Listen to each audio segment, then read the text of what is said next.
여러분 안녕하십니까, 배율입니다. 오늘 챕터는 챕터 9이고요. Power of Congress, 국회의회가 가지고 있는 권한이 무엇인지에 대해서 배워보도록 하겠습니다. 의회는 굉장히 많은 권한을 가지고 있기 때문에 이 챕터에서는 굉장히 짜잘한 게 많이 나옵니다. 그래서 여러분들이 제가 그걸 다 커버할 수 없기 때문에 책을 꼭 읽으셔야 된다는 것을 기억하시기 바라겠습니다. 자, 섹션 1은 enumerated powers에 대한 것입니다. 이거 기억나시죠? 이 단어 연방정부, 연방주의 얘기할 때 우리가 쓰는데요. 그러니까 enumerated라는 말은 리스트가 된 파워, 헌법에 리스트업이 된 파워들이라는 것입니다. 그 외에도 리스트가 되지 않은 것들 중에도 파워라고 권한이 있을 수 있는데, 대체로 그런 리스트업 되지 않은 권한들이 쓰일 경우에는 컨그레스가, 의회가 권한을 남용할 수 있기 때문에 지나치게 파워가 커지기 때문에 그것을 방지하기 위해서 이렇게 이러이러한 권한들을 행사할 수 있다라고 헌법에 규정하고 있는 것입니다. 자, 그래서 enumerated powers 먼저 보겠습니다. The most important power of the legislative branch is the power to make laws. 이게 가장 기본이죠. 법을 만드는 권한이 의회의 가장 기본적인 권한입니다. 그리고 enumerated power가 이제 헌법에 규정되어 있는데요. enumerated powers are listed in the Constitution. 헌법에 규정된 권한을 얘기합니다. listed in the Constitution. 보통 Article 1의 Section 8 이 부분을 얘기를 합니다. 이것도 이제 기억을 해두시면 좋겠습니다. 이게 왜 중요할까요? 왜 중요할까? 그런 것들을 물어볼 수가 있습니다. Through the years, Congress has grown more powerful. 그죠? 초기에는 삼권 분립이 엄격하게 지켜지면서 권한들이 제한되는 경우도 있었습니다만, 시간이 지나면서 현대로 올수록 정부 자체에 정부가 하는 일이 많아졌고, 그에 따라서 의회도 법안을 더 많이 통과시켜야 되는 그런 권한이 확대되는 경험들을 하게 되었습니다. 첫 번째로 우리가 지켜볼 부분은 이제 돈에 대한 것입니다. 국가를 운영하려면 돈이 필요하죠. 그렇기 때문에 돈을 어떻게 마련하고, 재정을 어떻게 마련하고 어떻게 쓸 것인가가 굉장히 중요한 이슈가 될 수가 있습니다. 그래서 우리가 먼저 Financial Powers, 재정에 대해서, 재정 권한에 대해서 한번 알아보도록 하겠습니다.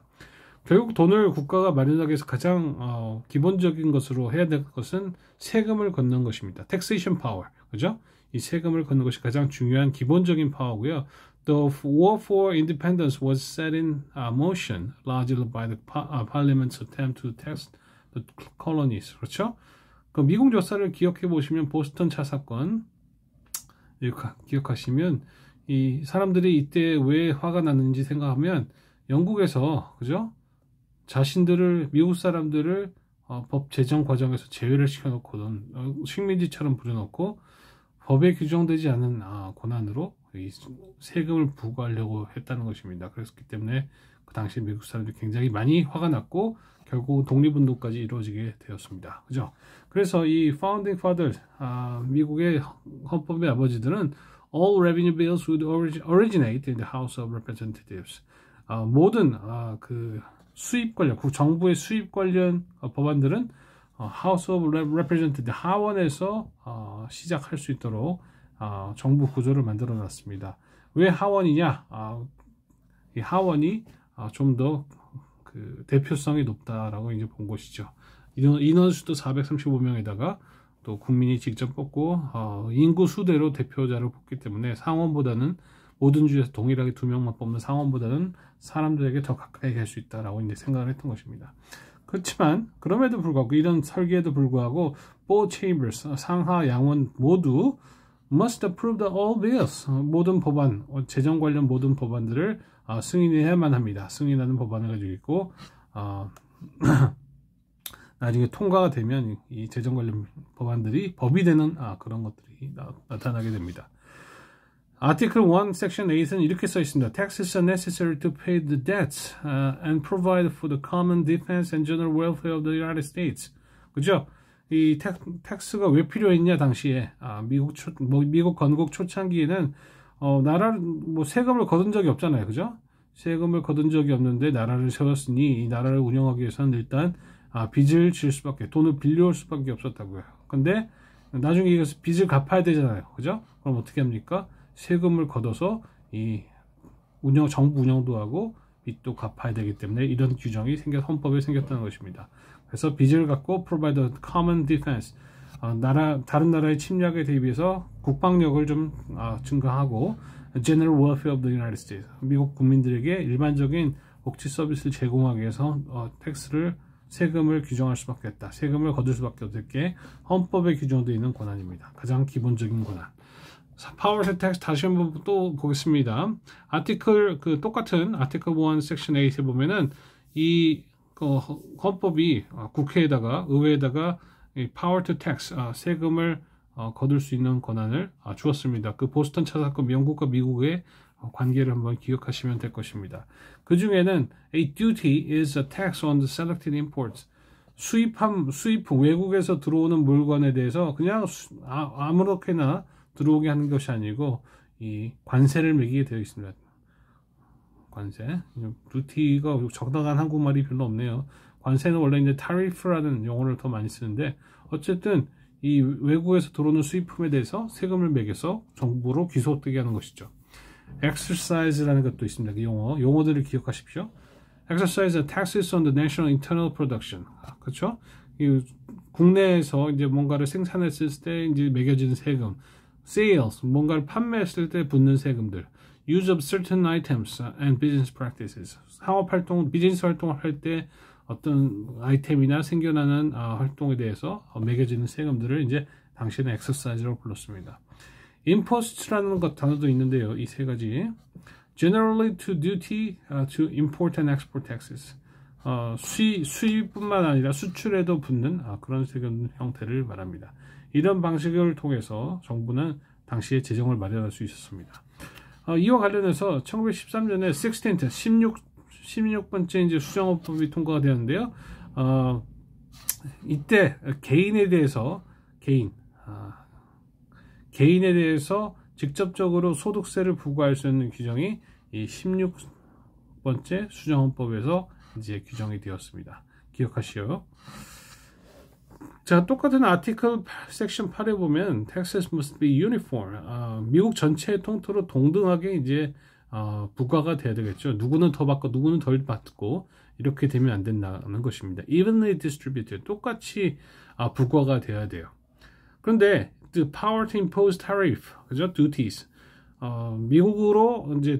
다른 나라에서 미국으로 이제 들어오는 상품에 대해서는 타리프를, 그러니까 관세를 매길 수 있는 권한이 국회에 주어졌다고 그랬죠.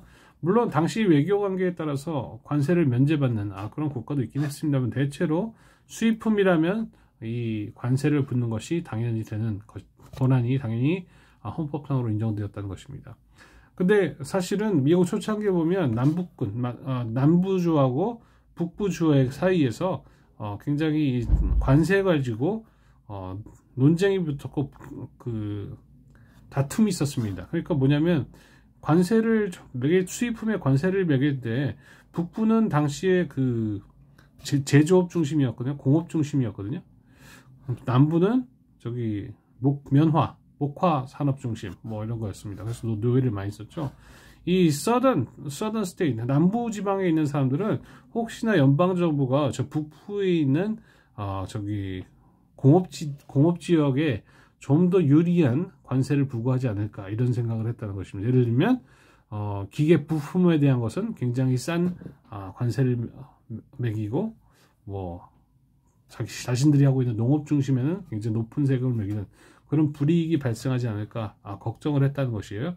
그래서 이 관세안을 두고 굉장히 불협화음이 있었다는 것을 역사적으로 볼 수가 있습니다. 이 해외에서 들어오는 물품이나 서비스에 대해서 세금 부과하는 것은 모든 국가에 굉장히 심각한 중요한 문제가 될 수 있습니다. 미국이 충격적이어도 1994년에 주변 국가인 카나다, 바로 위에 붙어 있죠. 카나다하고 멕시코에서 들어오는 상품에 대해서는 이 관세를 면제하겠다는 결정을 내리고 자유무역 협정을 했어요. 자유무역 협정. 이 단어들은 기억하시는 게 좋겠습니다. 자유무역 협정, 나프타라는 것을 체결을 했는데요. 이게 오랫동안 이제 지속이 되면서 3개국 간의 경제 활동이 활발하게 이루어질 수 있도록 돕기도 했습니다. 근데 이제 트럼프가 대통령이 되면서 이 나프타가 굉장히 비판을 많이 받게 됩니다. 그러니까 왜 세금을 저기 멕시코나 캐나다에 매기지 않아 가지고 저 사람들이 싼 값의 물건들을 많이 들여오게 만들고 왜 멕시코만 배를 불려주냐 이거죠. 우리가 엄청 손해다. 직장들도 거기로 뺏기고 있다 이렇게 주장을 하게 된 겁니다.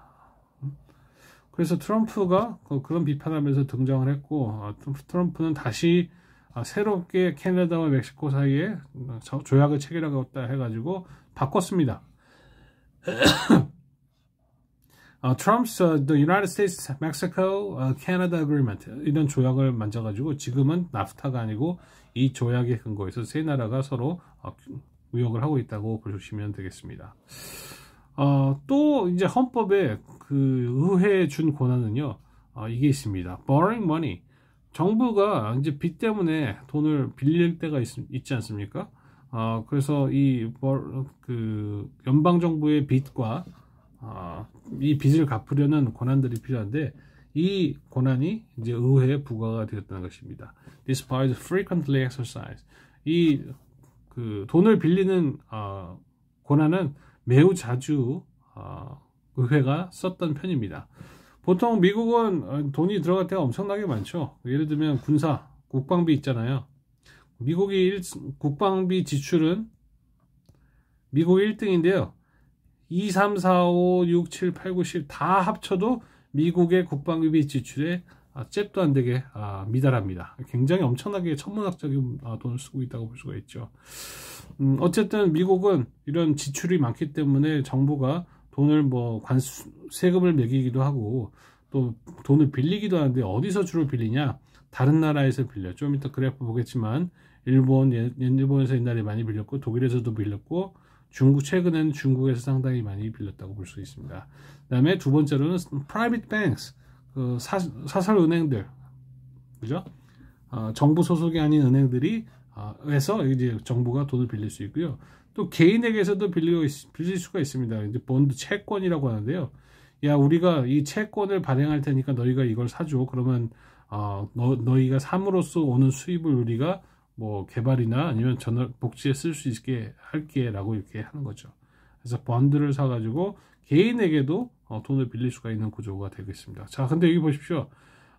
사실 미국의 레이건 대통령이 미국이 사실 정부 지출이 적었는데 1960년대부터 정부 지출이 굉장히 많아지기 시작했습니다. 그래서 레이건 대통령이 대통령실에 들어왔을 때는 깜짝 놀랐어요. 요만큼밖에 없는데도 우리 빚이 너무 많다 이렇게 놀랐다는 것입니다. 그래서 굉장히 허리춤을 쫄라매는 그런 정책도 폈는데 그 이후에 이렇게 천문학적으로 미국의 빚이 증가하게 됐습니다. 똑같죠? 퍼캐피타 1인당 빚도 이렇게 증가하게 되었습니다. 그러니까 결국 주민들의 빚도 국가의 빚을 수준을 따라가기 때문에 우리 정부에서도 계속해서 이제 경고를 하는 거죠. Who holds the United States national debt? 미국의 빚을 누가 가지고 있냐? 대부분은 이제 Federal Reserve, 연방준비은행이나 그 주정부에서 빌린 돈, 이 정도가 40% 정도 차지하고 있고요.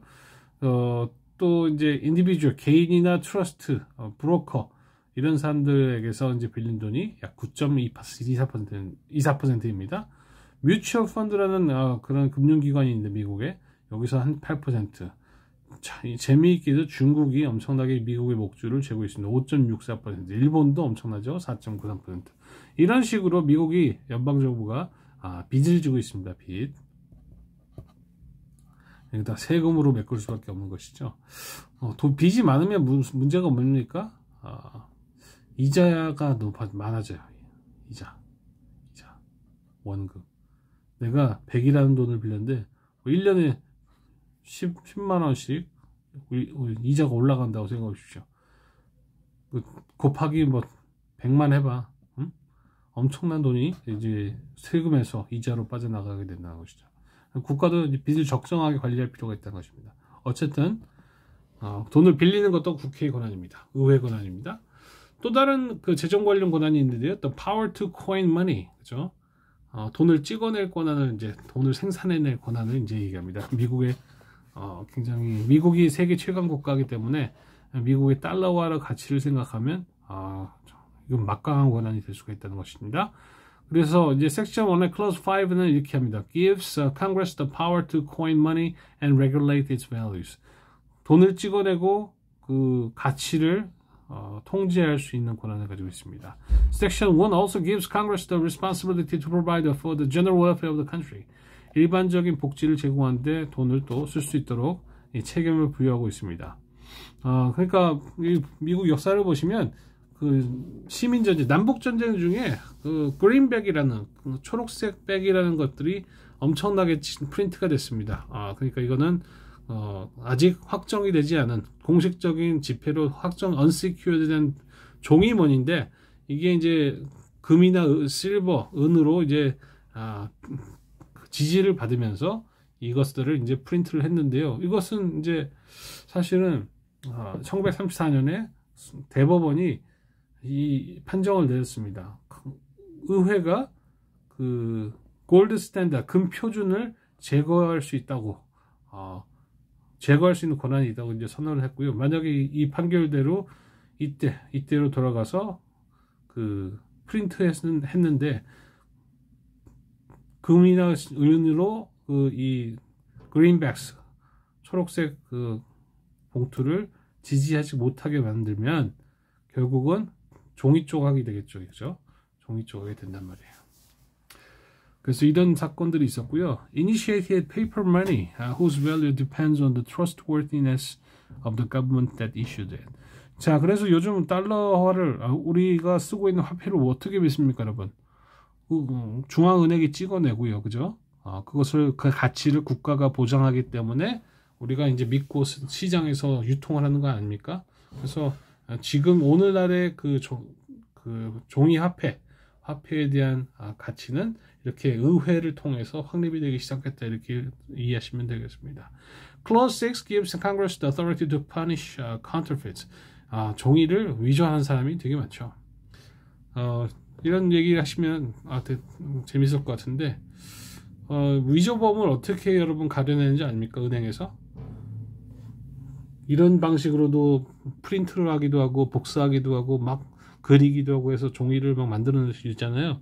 그 화폐를 위조할 수 있잖아요. 근데 은행에서 화폐를 감별하는 사람은 각종 그 위조 화폐를 만지면서 이렇게도 위조하는구나 라고 배우지 않는다고 합니다. 오직 정규적으로 이제 발행된 화폐만 자꾸 만져보다 보면 다른 종이는 만져보기만 해도 바로 이거 가짜라고 이제 알 수 있다고 한다는 것입니다. 그래서 성경에 대해서도 하나님 말씀에 대해서도 궁금해가지고 막 이것저것 기웃거리는 사람도 있는데요. 진정한 크리스찬이라면 성경책만 보고 배우는 것이 원래 정석적인 방법이라고 볼 수가 있습니다. 자, 다른 재정 관련 권한들도 이제 국회에서 가지고 있는데요. Clauses 1, 2, 5, 8, 6, 18 이런 데를 살펴보면 주로 의회에서 할 수 있는 재정 관련 권한들이 지적되어 있습니다. 뭐 대표적인 예로 Power to create the National Bank, 국책은행을 세울 수 있는 권한들이 또 의회에 제공되고 있고요.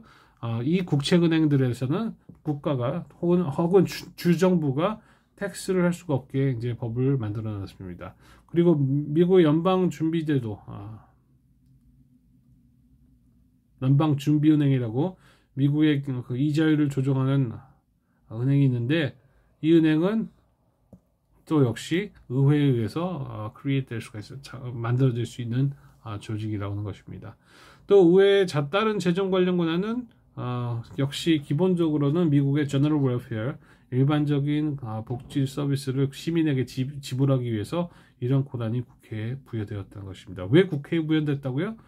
국회가 중요하기도 하고 특히 사람들과 굉장히 가까운 대표성을 가지고 있는 기관이라고 여겨졌기 때문입니다. 두 번째 파워를 보겠습니다. 자, 두 번째 의회에게 관련된 그런 권한은 커머셜 파워입니다. 상업적인 권한. 그러니까 상업적인 활동을 할 수 있다는 게 아니고 각 주나 나라 간에 일어나는 경제적 활동들, 상업 활동들을 규제할 수 있는 권한을 가지고 있다는 것이죠. 그래서 Clause 3 gives Congress the power to regulate commerce. 연방정부 왜 새겼는지 기억나시죠? 그 주간에 서로 자기가 성장하다 보니까 이제 무역을 할 필요가 생겼는데 특히 이제 남부에 있는 주하고 북부에 있는 주하고 이해관계가 첨예하게 달랐단 말이에요. 그죠? 그래서 누군가가 중립적인 입장에서 이런 주간의 상업적인 활동을 regulate, 규제해 주기를 바랐다는 것이죠. 그래서 이 clause 3는 Congress한테 the power to regulate commerce, 상업 활동을 규제할 수 있는 권한을 줬고, 특히 이것은 Northerner, 북쪽에 있는 공업지대와 Southerners, 아래쪽에 있는 남쪽에 있는 그 농사 중심의 주민들 간의 conflict,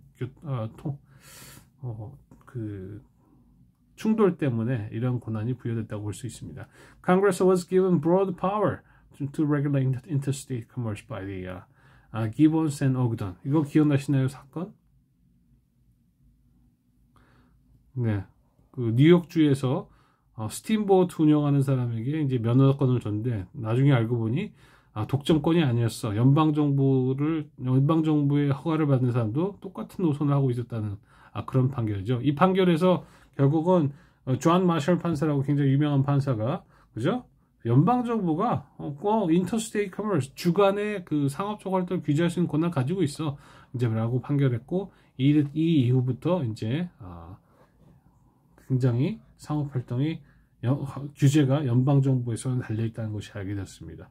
The power expanded over time. 이런 그 주간의 그 상업적 활동 관련된 권한은 상당히 확장되어 왔다. 뭐 안 그러겠어요. 시간이 흐름에 따라서 점점 더 많은 상업 활동들이 주간에 일어나게 되는데, 결국 이것을 이제 의회가 가져가게 되었다는 것이죠. 어떤 판결에 의해서 기본스 앤 어그던 사건에 의해서 이제 올라가게 되었다는 것이죠. Defense and military powers. 또 생각해 볼 수 있는 의회의 권한은 defense and military powers. 군사력과 이제 방어권, 국방에 대한 권한을 이제 의회가 가지고 있다는 것입니다. 자, clause 10 to 16는 이제 의회가 가진 이 그 military power, 국방력에 대해서, 국방 관련된 파워에 대해서 논의를 많이 하고 있습니다. 특히 10은 Congress to legislate in the area of international and prosecute war crimes. 그렇죠? 국제법 영역에서 의회의 역할을 규정하고, 예를 들어서 전쟁 범죄자 같은 경우는 이제 사형시킬 수 있는 권한까지 이제 의회가 가져가고 있다는 것입니다. 의회는 또 can establish a military commission. 만약 필요가 있다고 생각될 시에는 이 밀리터리 위원회, 군사위원회를 열어가지고 여러 가지 판결을 낼 수 있는 그런 권한을 가지고 있습니다. Clause 11th actually gives Congress the right to declare war. 자, 미국의 헌법에 따르면요, 이 Clause 11에 따라서 의회가 다른 나라하고 사이가 안 좋을 때 전쟁 선포를 할 수 있게 됐습니다. 선전포고 할 수 있게 됐어요. 선전포고. 야, 우리 들어간다. 지금 싸우러 간다. 라고 이제 선전포고를 할 수 있게 해놨는데요.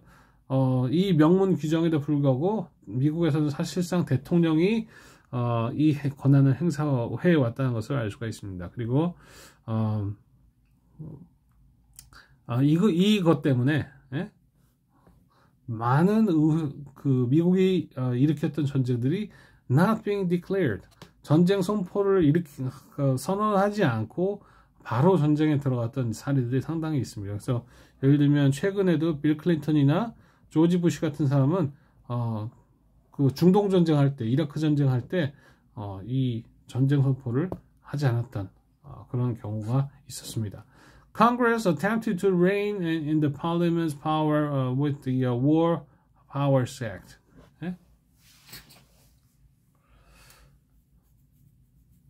그러니까 여기서 원래는 의회가 전쟁을 선포할 수 있는 권한이 있잖아요. 이 헌법에 따르면. 근데 미국 대통령들이 의회 그 규정에 따라 가지고 의회에다가 전쟁 선포를 할 수 있게 되면 자신 권위도 쓰지 않고 그래 가지고 그냥 executive order,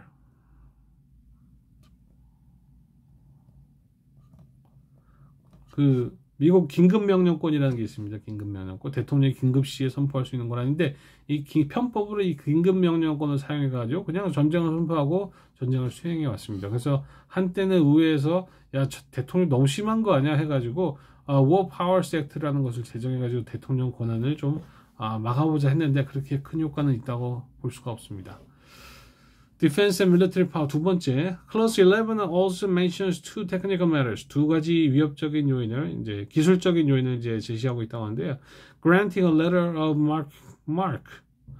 이건 뭐냐면 letter of mark는 뭐냐면 그 개인 시민이 사적 행위자인 개인 시민이 자기 우리나라 영토에 찾아온 다른 국가 소속의 배들을 납포할 수 있는 권한을 주었습니다. 헌법상에 아직도 있어요. 그래서 미국 헌법이 수정이 여러 번 되었잖아요. 어떤 조항들은 바뀌지 않고 계속 헌법에 있는 것도 있는데 이 조항이 바로 그런 것입니다. Not used for more than 200 years. 200년 동안 사용하지 않은 그런 권한입니다. 두 번째는 the power of a reprisal. 뭡니까? 이거는 보복 권한이죠. retaliating against another nation. 뭐 중국이나 뭐 다른 나라에 대해서, 그죠? 만약에 그들이 침공을 먼저 한다면, 혹은 우리 외교부의 자산들을 뭐 동결한다면 전쟁을 일으킬 수 있는, 복수할 수 있는 그런 권한이 의회에 있다는 것입니다. 그 밖에 다른 파워들도 있는데요. 여기 보면 국적과 관련된 이민과 관련된 규정들이 있습니다. 뭐 여러분 다 아시죠? citizenship. 미국에서 어떻게 그랜트 됩니까? 여러분들이 미국에서 태어나면 자동적으로 they granted automatically to those born in the United States. 이런 제도가 있습니다. 우리도 누가 있죠? Congress has often used its power to regulate immigration and take away citizens. 의회는 또 이민을 규제할 수도 있고 시민권을 박탈할 수도 있습니다. 여기 보시면 사람들 이민자들이 그 법원에서 선서를 하는 그런 장면인데요. 이런 권한들도 국적 관련 시민권 관련 권한들도 의회가 가지고 있고 Clause 4's bankruptcy provision was another attempt to promote uniformity among the states. Clause 4조의 bankruptcy 파산 관련 규정들이 있어서 이 법안이 모두에게 동일하게 적용되는 그런 모습을 보입니다. It is important that the asset of a debtor, 빚을 진 사람의 재산이 또 만약에 이 빚을 받고 있는 사람이 돈을 못 갚는 상황에 비추어진다면 적정한 절차에 따라서 동일하게 채권자들에게 넘어갈 수 있다는 그런 권한을 선언을 이제 의회가 할 수 있다는 것입니다. 그 밖에 뭐 예를 들면 알렉산더 해밀턴 같은 그 건국의 아버지는 미국의 이제 우체국이 정부를 위해서 좀 수입을 좀 창출해 줬으면 하는 바람을 가지고 있었습니다. 1896년까지는 이 메일 서비스가 시골 지역에 전달될 때는 프리로 전달해 주는 그런 서비스도 있었다고 합니다. Patent and Copywriting, 특허권이죠. 특허권과 카피라이팅 권을 뭐라고 해야 되나? 갑자기 생각이 안 나네요. 어쨌든 의회는 이 중요한 발명을 한 사람들에게 예를 들면 특허권과 카피라이트, 저작권을 수여할 수가 있습니다. Congress power to grant patent and copyrights is critical in a democracy and is found in Clause 8. 특히 이제 개발도상국 중국이나 뭐 특정한 나라를 거론하지 않겠습니다. 죄송합니다. 여러 나라에서 이 특허권을 막 바이패스 해가지고 막 다른 나라 기술력 막 훔치고 빨리 따라잡고 이런 경우들이 상당히 있었습니다. 우리나라도 뭐 그것이 자유롭지는 않은데요. 어쨌든 오늘날은 이 지적재산권이라는 용어로 이제 확대가 되어가지고 지금은 사진이나 음악이나 영화나 컴퓨터 프로그램이나 뭐 의사 처방이나 다 지적재산권이 인정되는 그런 상황으로 발전하게 되었습니다. 그리고 의회에는 재미있게도 Federal Court, 연방 그 법원들을 만들 수 있는 권한이 의회에 주어졌습니다. 그래서 이거는 이제 그 1789년에 Judiciary Act, 사법부 법에 대해서 이제 처음으로 규정이 되었는데요.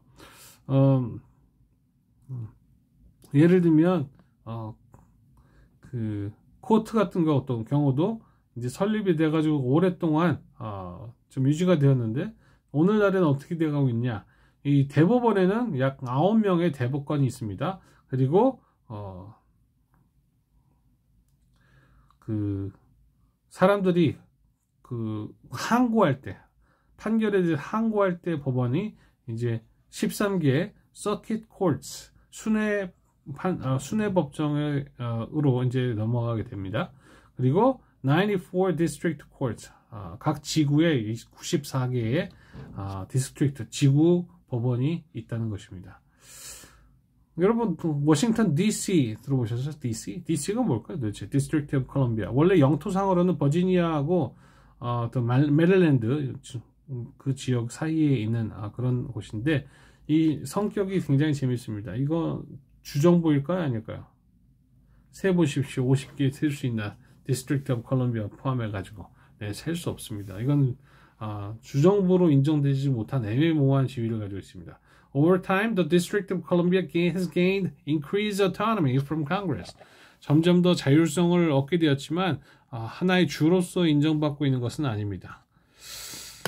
그리고 이거 기억나시죠? The Necessary and Proper Clause. 의회도 이 18조에 근거해 가지고 만약 필요하고 적절하다면 그 Extraordinary Power, 그죠? 그 정부 연방 정부의 권한이 또 확대될 수 있는 그런 기반을 제공한다. 연방주의 얘기할 때 우리 얘기했잖아요, 그죠? It has been debated since the days of President Washington and has been used to greatly expanded the powers of government. 자꾸 이 필요하고 적정할 때 뭐 연방 정부가 개입할 수 있다 이런 규정 정안은 언제든지 연방 정부가 개입할 수 있겠다는 이런 영향을 줄 수 있기 때문에 이거를 계속하게 쓰게 되면 elastic cause, 자꾸 늘어나는 연방 정부를 늘어나게 만드는 그런 악법으로 사용될 수가 있습니다. 그래서 조심해야 됩니다. 자, 여기까지 섹션 9을 파트 1을 마쳤고요. 우리 한번 리뷰를 한번 해볼까요? Explain why Article 1, Section 8 of the Constitution is so important for Congress. 이게 왜 오타가 있는 것 같은데요? 왜 의회한테 이 Constitution Article 1 Section 8이 중요할까요? 국회, 의회의 권한에 대해서 리스트를 했기 때문에 중요합니다. Describe NAFTA and explain why it was controversial. 이거 한번 여기서 한번 볼까요? NAFTA는 그 North American Free Trade Agreement예요. 그래서 캐나다, 멕시코, 미국 간의 맺은 조약인데 자유무역 조약, 그죠? 자유무역 하면 좋잖아요, 그죠? 근데 이 멕시코와 이제 그 캐나다에서 들어오는 상품에 대해서 이제 타리프, 관세, 그죠? 수입품에 대해 매겨지는 관세를 면제하는 그거잖아요. 그래서 역사적으로는 이 외국 경쟁 기업에 대해서 국내 산업을 보호하는 수단으로 상당히 많이 쓰여 왔습니다. 또는 그 others resented that the tariff, especially if it forced them to pay higher prices for U.S. made goods, 그렇죠? 만약에 그 나프타가 그 그러니까 관세를 매기지 않으면 미국 사람들이 좀 더 싼 가격의 농산물 같은 거 이제 즐길 수 있을 텐데 그렇지 않기 때문에 지금 높은 가격을 농산물이나 수입품에 매기고 있다 이렇게 볼 수가 있는 것이죠. From what sources does the federal government borrow money? 연방 정부는 어떻게 돈을 빌릴 수가 있었죠? 기억나시나요? 예, 어디에서? 그 다른 나라, 중국이나 일본, 그다음에 뭐 사적 은행들, 개인들, 뭐 채권 같은 것을 판매해 가지고 개인들도 미국의 개인 자격으로 빚을 갚도록 달러를 제공하는 역할을 할 수가 있습니다. 자, explain why statehood for the District of Columbia is a controversial issue. 뭐 아까 말씀드렸다시피 원래 땅도 이제 그랜트 된 거고 그런데 이 District of Columbia는 오랫동안 민주당 텃밭 지역이었습니다. 그래서 공화당에서는 그 DC에다가 District of Columbia에다가 좀 선거구를 설치해 가지고 여기서 당선된 의회 의원이 미국을 대표하게 만들고 싶지 않았어요. 왜 자기들 맨날 졌거든. 그래서 많은 학자들이 Congress does not have the constitutional authority to grant the statehood to DC. 이 DC, District of Columbia 정부에 주정부 지위를 주는 것을 이제 허용을 하지 않았습니다. 왜냐하면 이 DC 자체가 연방 정부를 뒷받침하기 위해서 이제 만들어진 개념이거든요. 그죠? 그래서 지금까지도 많은 학자들 가운데 이 DC의 지위에 대해서, 법적 지위에 대해서 많이 논의를 하고 있는 실정입니다. Using the two graphs on the page 107. 여러분 책은 187페이지가 아닐 텐데 어쨌든 여러분 책에 보시면 아까 미국의 빚을 나타내주는 그래프 이렇게 쭉 올라갔다는 거 보여드렸죠. What are the some conclusions you can reach concerning the national debt? 여러분들이 그런 그래프를 보고 얼마나 어떤 교훈을 얻을 수 있습니까? 미국이란 나라 곧 망할 거다 이렇게 느낄 수도 있겠죠. 근데 사실 미국이 많은 빌딩이나 회사들이 일본이나 중국에 뺏긴 것들은 사실입니다. 어쨌든 이 national debt는 굉장히 빠르게 증가하고 있죠. If the national debt were split up among the American population, 만약에 이 연방 빚이 부채가 미국 인구 사이에 부과가 된다면 many would not have the funds on hand to pay for their portion. 자신들의 역량에 해당하는 그죠? 돈을 갚도록 할 수 있는 그런 돈이 없을 거라고 이렇게 얘기하는 것이죠. 그래서 미국에 지금 보면 빚이 엄청나게 많고 미국 정부가 연방 준비은행을 통해 가지고 돈을 계속해서 달러를 찍어내지 않으면 아마도 미국은 굉장히 재정적으로 거의 망하는 수준에 가까울 거다라는 사람들이 많습니다. 실제로 미국이 빚이 없으면 거의 망할 수준이에요. 빚이 너무 많은데 이 달러를 프린트할 수 있다는 이 특권 때문에 지금까지도 버티고 있는 측면이 있습니다. Why is that necessary and proper clause are important? 왜 이 필요하거나 적정할 때라는 규정 조항은 굉장히 중요할까요? 이 규정이 연방 정부의 권한을 굉장히 확대하는 데 역할을 많이 했습니다. 애매모호하기 때문에 틈만 나면 써가지고 이 연방 정부가 자기 편의주의를 표시해가지고 elastic clause, right?